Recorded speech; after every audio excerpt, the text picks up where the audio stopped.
네, 지금부터는 이번 대선 유례없는 접전의 배경과 윤석열 당선인 앞에 놓인 과제, 이상민 더불어민주당 의원 그리고 이재호 국민의힘 상임 고문과 집중 분석해보는 시간 갖도록 하겠습니다.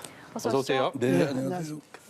0.7%포인트, 그야말로 이것이 초박빙이다를 보여주는 격차였고요. 이 24만 표, 역대 이보다 더 치열했던 대선은 없었습니다. 결과적으로. 두 분께서도 정말 어떤 마음으로 이 개표 과정 지켜보셨는지 굉장히 궁금한데요. 한 말씀 지금 들으면서 시작하도록 하죠. 아니, 뭐 우리야 당선돼야 되겠다 이 생각하고 이제 보는 거니까 표가 안 나오면 뭐 또 기분이 또 가라앉았다가 좀 또 0.1%라도 올라가면 또 힘을 갖고 그러다 밤새도록 본 거죠. 12시 반, 예. 한 12시 반까지는 이재명 후보가 앞섰는데 예. 그다음부터 이제 바뀌었잖아요. 예. 그 0점 소수점 그 이하로 0.1, 0.2, 0.3 이렇게 하면서 이렇게 하고 0.8로 굳어지는데 진짜 어디서 꼬다가 다시 좀 넣고 싶더라고요. 마음이. 예. 하여튼 뭐 저희 당으로서는 또 이재명 후보 캠프에서는 하여튼 아쉽고 예, 좀 당선됐으면 잘할 수 있었을 텐데 네. 예. 우리도 그래요. 그게 좀 표차가 뭐 한 4, 5% 돼갖고 한 뭐 50만 표 넘고 뭐 한 100만 표 뭐 이 정도 표차가 나면 정말 이긴 맛이 나는데 이건 뭐 질 듯 말 듯 뭐 이렇게 하다가 이겨 놓으니까 기분은 뭐 이게 어쨌든 이겼으니까 예. 뭐 기분은 좋다 하지만은 보는 내내 좀 아쉬움이 많았죠. 예.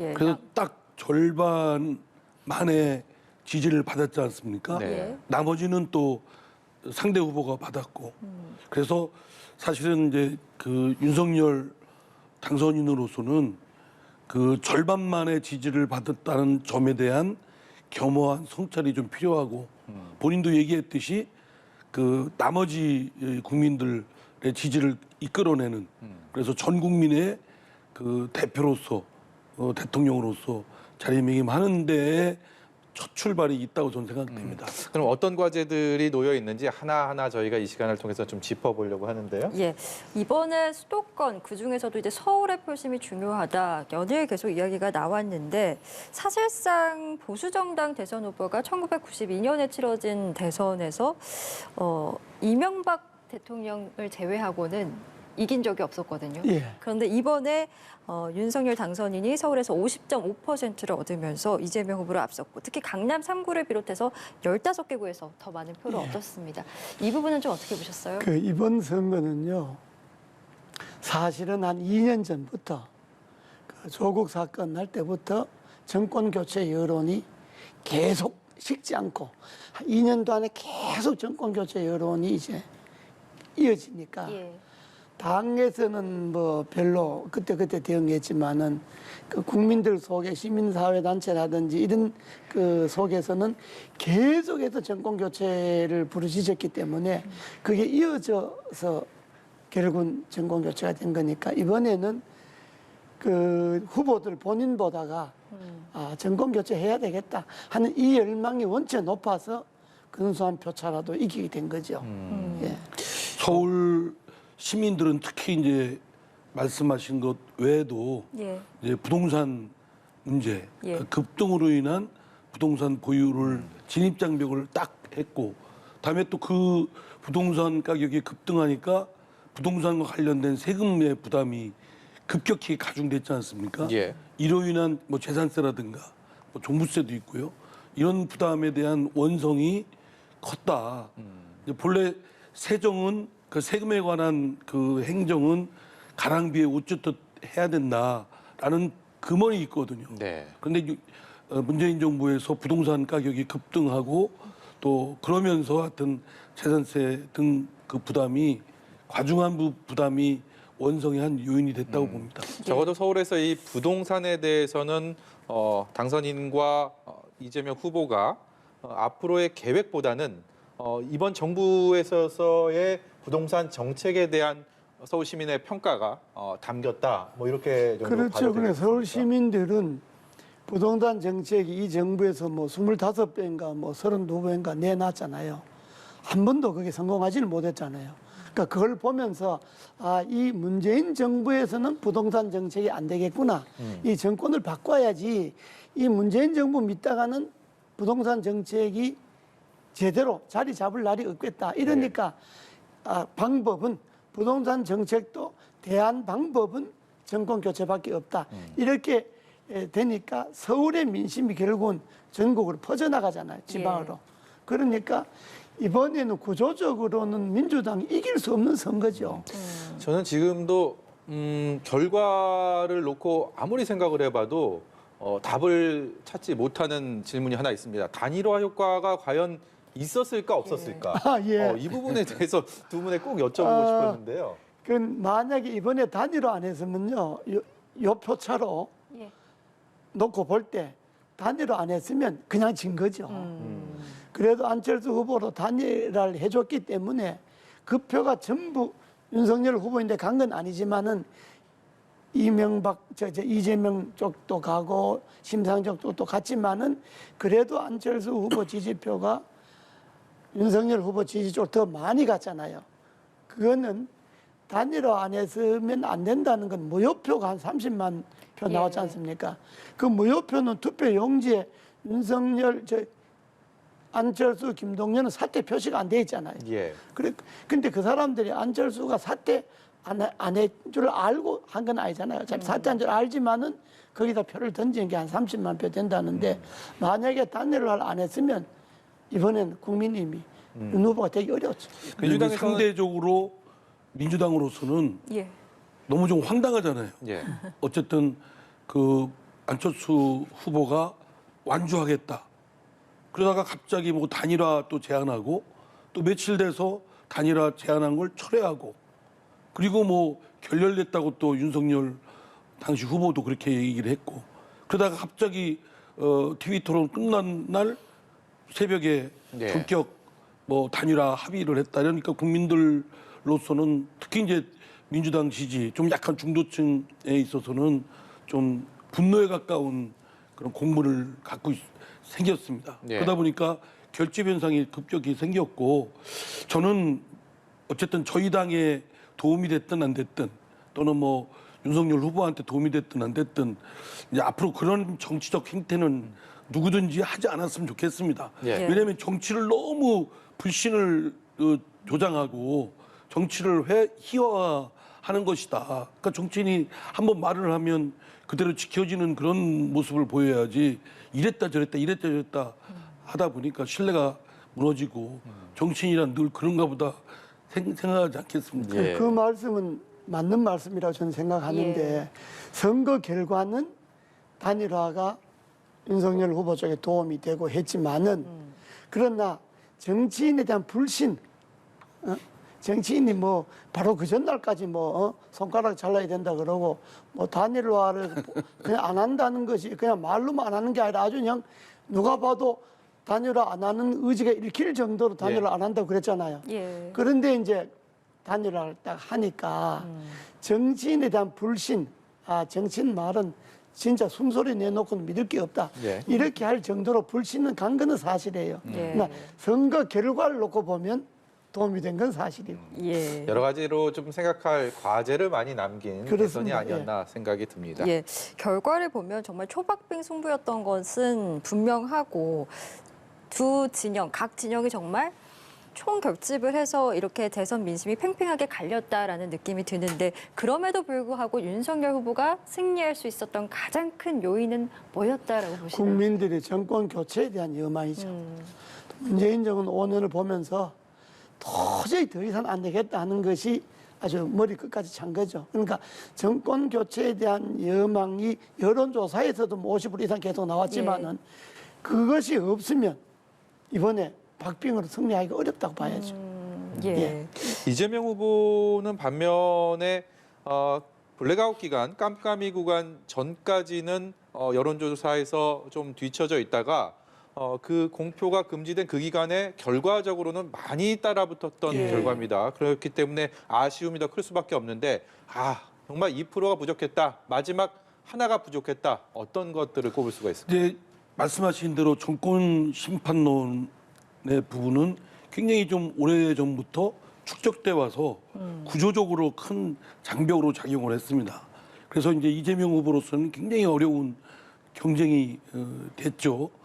이제 그 장벽에다가 이제 또 본인이 대장동 의혹, 뭐 상당히 본인은 이제 억울해하지만 예. 그게 막 이제 그 상대 후보나 당으로부터 이제 공격을 받고 하다 보니까 그게 막 의혹이 증폭되고 해명할 기회는 없고 그렇다고 수사기관 검찰이 또 제대로 수사를 해서 진상을 규명한 것도 아니고 그런 점이 좀 대응하는 데 있어서도 좀 주도 면밀하게 잘 했어야 되지 않았을까. 그냥 이제 억울하다. 내가 나는 돈 안 먹었다. 뭐 이런 거 하고 실제로 묵어 있는 성남시의 그 사업을 도시 개발에 대한 사업을 진행하고자 했던 충정이 있다. 뭐 이런 등등은 했지만 그게 이제 많은 국민들한테 제대로 전달되는 데는 한계가 있었던 것 같습니다. 초기 대응부터가 조금 더 적극적이었으면 결과가 달라질 수도 있었겠다 이런 생각을 하시는 겁니까? 예, 초기 대응부터 좀 잘잘못이 있으면 분명히 따져서 잘못이 있다면 그건 정책적 과오는 인정하고 사과를 하되 아닌 것은 또 아닌 것으로 이렇게 소상히 설명을 해야 되는데 예. 처음에 이제 뭐 단군 이래 최대 지적이다 이렇게 나가니까 사실은 이제 오히려 반작용이 더 커진 거 아닌가 싶습니다. 그렇습니다. 이재명 후보가 박빙으로 졌지 않습니까? 예. 본인으로서는 억울하겠지만은 결국 이재명 후보의 발목을 잡은 것은 대장동입니다. 대장동이 뭐 한 달, 두 달에 생긴 게 아니고 작년 10월부터 이게 이미 대장동 특검해라, 대장동 조사해라 이게 나왔을 때 지금 이 의원님 말씀대로 초기 대응을 나중에 할 대응이지 않습니까? 선거 임박해서 할 대응들을 초기에 그렇게 했으면 예. 사실대로 다 이야기하고 뭐 노출록 있는 데를 다 까고 뭐 다 했으면 또 달라질 수 있는데 6개월도 안에 계속 대장동 문제가 터지면 요거 터지면 저거 나오고 저거 터지면 이거 계속 물어가니까 결국은 이재명 후보는 대장동에 발목이 묶여서 예. 거기서 헤어날 수 없었죠. 그럼에도 불구하고 저 정도 표를 얻었다고 하는 것은 이재명 후보는 잘 싸운 거죠. 예. 예. 졌지만 잘 싸웠다 이런 평가를 해주셨고. 지긴 했지만은 예, 알겠습니다. 그리고 또 안철수 대표 얘기를 해보면 이번에 선거 결과 두고 국민이 야당의 정권 교체를 허락은 했지만 동시에 엄한 질책과 엄중한 문제의식을 함께 던졌다 이렇게 또 언급을 하기도 했습니다. 야권이 예상했던 압승이 아니라 이제 신승으로 나타났기 때문에 그 결과에 대한 원인은 또 어떻게 분석하고 계신지도 궁금합니다. 그렇습니다. 지금 저 국민의힘이나 윤석열 당선자는 뭐 당선해서 기쁘다, 좋다. 뭐 이건 뭐 당연하지만은 그러나 제일 먼저 생각해야 될 거는 나를 지지하지 않는 사람도 나를 지지하는 사람과 똑같다 수가 많다. 예. 그러니까 나를 지지하지 않았던 사람들의 생각을 어떻게 받아들이고 그 사람들에게 어떻게 이 진의를 전달하고 하는 것이 중요 과제이기 때문에 지금 이겼다고 자축하는 건 좋지만은 그게 정말 기분 좋은 이김이 아니고 예. 지지 안 한 사람도 거의 똑같은 표니까 같은 뭐 0. 몇 프로 차이니까 그러니까 역대 어떤 정권 교체보다가도 이번 정권 교체가 반대제에 대한 배려와 존중을 하지 않으면 앞으로 정권 운영이 어렵다고 하는 것들을 잘 드러내주는 그런 표차이기 때문에 예. 이번에 정말 그 아슬아슬하게 표차로 이긴 거는 그건 뭐 계속해서 이야기하지만은 시대가 한 번은 정권 바꿔야 되겠다는 것 때문에 이긴 건데 그럼에도 불구하고 정권 교체 여론이 그렇게 큰데도 불구하고 예. 반대자들이 47%나 표를 얻었지 않습니까? 그러니까요. 그러니까 그거는 깊이 새겨야 돼. 정권 잡은 사람들이 그건 정말 깊이 새겨야지 아무리 승자 독식이지만은 뭐 이겼으면 됐지 않냐 이 생각을 해갖고는 앞으로 국정 풀어가기 어려울 거예요. 예. 그러니까 지금 말씀하셨듯이 한 표라도 더 많으면 그 한 표라도 많은 쪽이 모든 걸 다 권력을 가져가는 승자 독식의 메커니즘이란 말이에요. 그러니까 분명히 잘못된 것이죠. 분명히 반 정도는 다른 그 후보를 지지한 게 있기 때문에 네. 권력을 사실은 그 표에 맞게끔 배분을 해야 되는데 예. 그게 아니라 한쪽이 한 표라도 많으면 다 가지고 가는 것이고 더구나 0.8%더 많다는 이유로 앞으로 5년간 향후 국정 운영에 독점권을 갖는다라는 건 과다대표된 것이거든요. 예, 예. 물론 이거는 개헌이나 또는 그 여러 가지 법률을 바꿔서 시정해야 되겠지만 예. 그렇지 않는 현재의 상태라도 윤석열 당선인은 반의 나머지 국민들이 지지 이 부분을 자신의 권한이라고 생각하지 않게 아니라 내주는 그런 용단이 필요하다고 봅니다. 예. 윤석열 당선인 입장에서는 과반의 지지를 얻지는 못했기 때문에 자신에게 표를 주지 않은 국민들의 마음을 또 얻는 일이 또 최우선의 과제가 아닐까 또 이런 생각이 듭니다. 보수 진영이 지금 5년 만에 이제 정권을 되찾았습니다. 그만큼 이제 윤석열 대통령 당선인을 중심으로 뭔가 당 재편이 나오지 않겠느냐 그런 시나리오에 대한 예상들이 나오고 있는데 재편을 한다면 어떤 방향으로 흘러가야 한다라고 예상을 할 수 있는지요? 이게 이제 당장 개편하기가 여야 간에 어려운 거는 뭐 야단 모르겠습니다만은 3개월 6월 달에 지방선거 있지 않습니까? 그러니까 이번에 국민님이 이긴 이 분위기와 이 표가 지방선거에도 그대로 이어질지 이게 지금 초미의 관심이잖아요. 그렇기 때문에 당이 당장 개편하기는 뭐 어려운 점이 있지만은 그럼에도 불구하고 저는 이긴 정당이라 하더라도 정권이 새로 창출됐고 했으니까 한번 당도 한번 새로운 기분으로 한번 바꿔야 되겠다. 이런 분위기는 나는 여당에도 있어야지.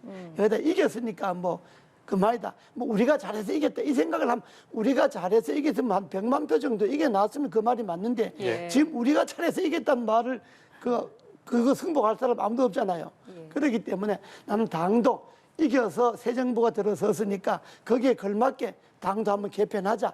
이런 논의는 있을 법하다. 있어야 된다. 저는 그렇게 봅니다. 우리 여당으로 봐서는. 그리고 예. 그것이 지금 윤석열 후보자가 세 가지 과제를 안고 있잖아요. 하나는 방금 우리 의원님 말씀하셨지만 승자 독식의 제왕적 대통령제. 이걸 그대로 갖고 가면 대통령 문재인에서 대통령 윤석열로 명패만 바꾼 것에 불과하거든요. 예. 이것이 아주 정치개혁의 한 걸림돌이잖아요. 이거. 그 다음에 아주 그야말로 정치를 황폐하게 만드는 양당제 있지 않습니까? 이 양당제라고 하는 것이 소수 정당이나 소수 의견을 발을 못 붙이게 만들잖아요. 이 부분. 그리고 세 번째는 진영 논리. 이번에 아주 진영 논리가 극대화된 거잖아요. 예. 이 진영 논리와 이 이념 논리와 진영 논리를 이대로 두고는 누가 대통령이 되어도 국정을 성공하기 어렵습니다. 예. 그렇기 때문에 이런 중요한 과제를 대통령 당선자와 국민의힘이 집권 초기에 이걸 개혁하려고는 그것을 야당하고 협상하고 해야지 우리가 됐으니까 우리가 또 5년 이대로 끌고 간다. 이렇게 해갖고는 정권에 성공하기가 어렵습니다. 예. 지금 말씀하신 대로 이제 대통령의 권력이 집중됐다는 그 부분에 대한 폐해 그리고 양당제가 적대적 공정관계로 인한 폐해 이건 시정을 해야 되거든요. 그래서 이미 많은 분들이 이제 그 선거 임박해서 이재명 후보가 제시를 하고 또 더불어민주당에서 당론으로 채택을 했지만 선거용이다 이렇게 비판을 하고 그랬지만 그거를 이제 선거가 끝났으니까 윤석열 당선인이나 국민의힘에서도 이재명 후보가 제안하고 더불어민주당이 뒷받침한 그 선거제도 개혁이라든가 또는 개헌 문제라든가 총리 추천제라든가 뭐 책임 총리제라든가 이런 예, 예. 것들을 좀 윤석열 당선인의 임기가 시작하기 전에 합의를 해서 적극 빨리 추진을 했으면 좋겠습니다. 예. 제가 이거는 예. 개헌까지 안 가도요. 선거제도를 고쳐서 다당제로 가기 위해서 중대선거제를 한다든지 또 개헌까지 안 가도 책임 총리제를 해서 국회에서 총리를 추천하면 그걸 대통령이 받아들이는 이런 걸로 하고 내각의 추천권도 형식적으로만 총리에게 주는 게 아니고 정말 총리인데 내가 추천을 주고 그 총리가 여야 골고루 내가 추천할 수 있는 이런 거는 개헌까지 안 가도 되거든요. 예. 이건 당선자나 새로 여당이 된 정당이 정치계획 의지만 있으면 얼마든지 할 수 있는 거거든요. 이런 일을 우선 권력에 잡았다는 것에 취해서 그걸 자꾸 뒤로 미루면 정치가 처음부터 꼬이죠. 네, 제가 안 그래도 그 질문을 좀 드리고 싶었는데 우리 정치 지형에서 꽤나 오랜만에 여소와 야대 국면이 이제 맞게 됐습니다. 그렇기 때문에 여러 가지 과제들 지금 말씀하신 것처럼 뭐 정치 개혁안들 선거 과정에서 여러 가지 나왔죠. 그리고 정부 조직법에 대한 것들도 얘기가 나올 수 있는 상황이고 임명직 인사들 그리고 코로나 관련 또 입법들도 분명히 또 과제가 될 텐데 이 박수가 나려면 손바닥이 마주쳐야 될 텐데 여소야대 국면에서를 또 어떻게 슬기롭게 풀어갈 수 있느냐 이 부분이 큰 과제일 텐데요. 민주당도 여기에 대한 여러 가지 생각이 있을 것 같습니다. 예. 그러니까 저희들이 제시한 정치 개혁안 지금 말씀하신 그거에 대한 상당 부분의 공감대가 구축이 되어 있습니다. 그거와 또 윤석열 당선인이 하고자 하는 정부 부처의 개혁안 이런 부분이 일정 부분 공유할 수 있는 부분이 있거든요. 그런 것들을 맞물려서 같이 처리하면 속도감 있게 처리할 수 있다고 생각합니다. 예. 그게 저는 그게 정치라고 생각하거든요. 그러니까 자기 것만 고집해서 내 거를 상대한테 우격다짐으로 뭐 이렇게 하겠다. 안 되면 일방 처리하겠다. 그리고 만약에 국회의 다수파인 더불어민주당이 반대하면 그 책임은 더불어민주당한테 뒤집어 씌우겠다. 이렇게 맘먹으면요. 그러면 이제 향후 한 2년 동안은 지지고 볶고 할 겁니다. 예. 예. 저도 정권 초에 결국은 국민들의 피해는 고스란히 국민들한테 가죠. 국민님이 제일 경계해야 될 게 예. 지금 민주당이 근소한 표차지만 저렇게 망한 거는 민주당이나 문재인 대통령이나 뭐 하다 안 되면 이명박 박근혜 때보단 그래도 낫다든지 뭐 그때는 안 그랬나든지 이렇게 핑계를 댔잖아요. 마찬가지로 윤석열 대통령이나 윤석열 정부에서 민주당 당신네들 안 그랬냐 문재인 정부보다 낫다든지 이런 생각을 하면 이건 망하는 거예요. 그러니까 문재인 정부가 못했기 때문에 우리는 잘해야 되겠다 이 생각을 해야지 잘못해놓고 잘못한 걸 지적하면 그래도 문재인 정부보다 낫다든지 이런 생각을 하면 안 되게 돼 있단 말이죠. 그러니까 지금 여소야대가 참 어려운데 여당이 생각은 새로 여당이 된 사람들은 야당의 의견은 일치하지 않는다 하더라도 야당을 존중하고 배려하고 그럴 줄 알아야 되고 또 야당 된 사람은 우리들이 의석수가 많으니까 뭐든지 너 멋대로 안 된다. 우리 도의 안 받으면 안 된다. 이렇게 배짱 부려서도 안 되고 그러니까 지금이야말로 여야가 통합을 하려면 화해하고 서로 협상하고 양보하고 이 정신을 받아야 되는데 양보를 하려면 먼저 힘센 사람이 내놔야 되잖아요.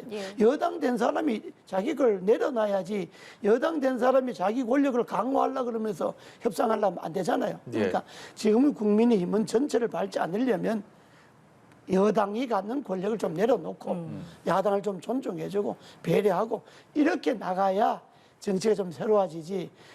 그렇게 하지 않고 막무가내로 해놓고 야 그래도 너희들 할 때보다 낫다 이렇게 하면 이게 안 된단 말이죠.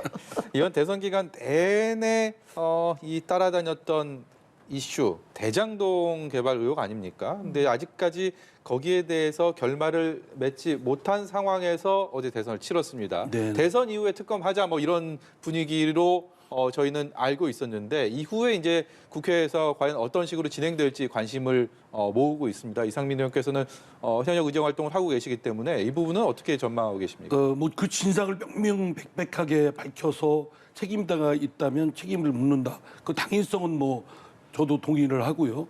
근데 이제 전체적인 국가 이익, 사회적 이익과 비교를 좀 해야 될 거라고 생각됩니다. 그거 괜히 들쑤셔가지고 아무것도 밝히지도 못하고 그냥 정치적 공방만 증폭시키는 소모적인 논란으로 치닫게 되면 정말 국론은 또 양분되고요. 재탕 삼탕의 그런 논란만 이제 국론 분열만 생긴다고 봅니다. 그래서 이모저모 잘 살펴서 정말 공익적으로 진상을 밝혀야 된다는 가치가 있는지 그리고 그런 후유증이나 이런 걸 최소화시킬 수 있는지 그런 것들을 비교해서 여야가 좀 지혜를 발휘해야 된다고 생각합니다. 예. 그렇습니다. 이게 지금 민주당에서 특검법을 발의를 해놨기 때문에 이게 하든 안 하든 이걸 피해갈 수는 없을 거예요. 그리고 이게 대선 내내 이게 뭐 근 6개월간 끌고 온 문제이기 때문에 국민들도 대장동 문제에 대해서는 필요하는 데다가 또 막판에 이재명 후보 쪽에서 이게 책임은 몸통 윤석열이다 뭐 이렇게 나가는 바람에 이게 아주 국민들도 헷갈리기도 했으니까 특검은 해야 될 거예요. 해야 되는데 특검의 결과나 특검의 접근을 이걸 이긴 사람이 정치 보복의 차원에서 접근하면 안 되고 또 거기에 드러난 결과에 대해서 처리 과정도 여야가 국회에서 합의를 해서 처리를 해야지 일방적으로 이걸 처리하게 되면 그거는 뭐 또 정치 보복 아니냐 이렇게 말이 날 테니까 특검은 불가피하게 해야 될 거예요. 그래서 진상 밝혀야 될 거예요. 밝히는데 그 처리는 여야가 합의를 잘해서 슬기롭게 해야 될 두 분 거예요. 말씀이 뭐 구구절절 다 맞는 말씀인데 사실 특검이 여야 정치권이 순조롭게 의견을 합의해서 했던 기억이 과연 언제가 있었냐라는 생각이 들 정도로 그 자체가 쉽지 않기 때문에 게다가 이런 초박빙의 선거 결과를 가지고 새로운 정권이 시작을 했을 때, 출범을 했을 때 과연 이것들이 좀 유기적으로 협의가 될 수 있느냐에 대해서는 좀 물음표가 따라 붙는 것 같습니다. 결국 정치권이 몫이고 지혜를 모아야 되겠죠. 만약에 그를 외면하고 또다시 그 소모적인 논란으로 정치권이 치닫게 되면 아마 국민들로부터 완전히 그렇게 내팽개쳐질 것이다라는 그런 두려움을 가져야 된다고 생각합니다. 이번에 그 대선을 봤지만 민심이 얼마나 그 무섭습니까? 예. 더구나 양론으로 딱 팽팽하게 나눠줬지 않았습니까? 실제로는 누구도 승자라고 하기가 어려운 상황이죠. 그런 점에서 보다 좀 겸허하고 겸손하게 대해야 된다 생각합니다. 그렇습니다. 이건 뭐 왜냐 이재명 후보나 민주당에서 선거 내내 특검 해야 된다 주장하고 특검 하자 그러고 특검법 발의하고 이랬기 때문에 예. 그걸 국민의힘에서 또 계속 특검 주장했기 때문에 예. 이걸 피해갈 수 있는 명분은 여야 간에 없고요. 하긴 해야 될 거예요. 또 하는 것이 맞고요. 예. 예, 알겠습니다. 저희 인수위 얘기도 좀 해보겠습니다. 윤석열 당선인가 인수위를 가장 빠른 시일 내에 이제 구성해서 출범시키겠다라고 밝혔고 현재 안철수 국민의당 대표가 인수위원장에 이제 내정이 된 것으로 확인이 되면서 더 나아가서 뭐 초대 총리로 임명될 수도 있다 이런 전망들도 내정이 된 예. 것으로 확인은 되진 않았죠. 예, 아직 예. 유력하다라는 예, 얘기는 유력하다는- 있지만 아직 뭐 확인된 상황은 아닙니다. 예, 또 좀 통합- 바로잡아드리도록 예. 하겠습니다. 또 통합정부 선언까지 했기 때문에 뭐 그러니까 초대 총리 그거는 전망까지 나오잖아요. 극적으로 막판에 단일화를 하면서 그게 두 사람이 합의 과정을 보면 윤석열 후보는 그 뭐 문서로 조이 쪼가리가 뭐 필요 있냐? 날 믿어달라. 우리 둘이 신뢰하면 되잖냐? 그 우리 두 사람이 신뢰라는 속에 뭔가 윤석열 후보가 안철수 후보에게 대통령 자리 빼놓고 뭐든지 요구하는 거 다 들어주겠다. 막 이런 선언했지 않겠어요? 그러니까 두 사람이 뭔가 이야기를 했기 때문에 그 이야기는 지켜져야 될 거예요. 아마 그 이야기 중에 하나가 그래, 막 인수위원장도 당신이 하겠다면 주겠다든지 뭐 총리도 당신이 하겠다면 주겠다든지 이런 약속도 하지 않았겠느냐. 극적 단일화 배경이 그렇게 본다면 그 약속은 뭐 지켜지는 것이 그게 정치의 신뢰를 좀 갖게 만드는 거지. 그건 마저 또 만약에 삐덕거려 갖고 아니 그때 당신이 내인데 이렇게 이야기하고 날 믿어달라고 그랬지 않느냐. 근데 예. 왜 지금 말이 바뀌느냐.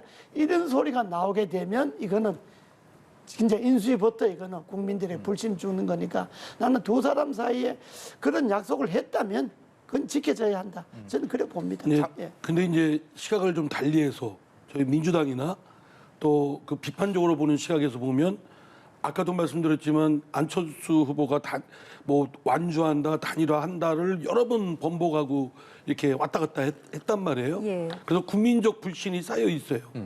거기다가 지금 보니까 뭐 총리 뭐 이런 자리를 가지고 결국은 단일화 협상을 했다라고 한다면 그 신뢰의 정도가 매우 낮아진다고 생각한다면 향후 내정을 국정을 총괄하는 국무총리로서의 직책을 수행하는데 과연 뭐 더불어민주당과의 관계나 또 반대파와의 관계에 과연 원만할까 저는 좀 의문입니다. 그럼 청문위원으로 참가를 하게 되시면 찬성표 안 주시겠습니다. 지금 말씀. 저는 아주 호되게 좀 한번 하려고 아마 합니다.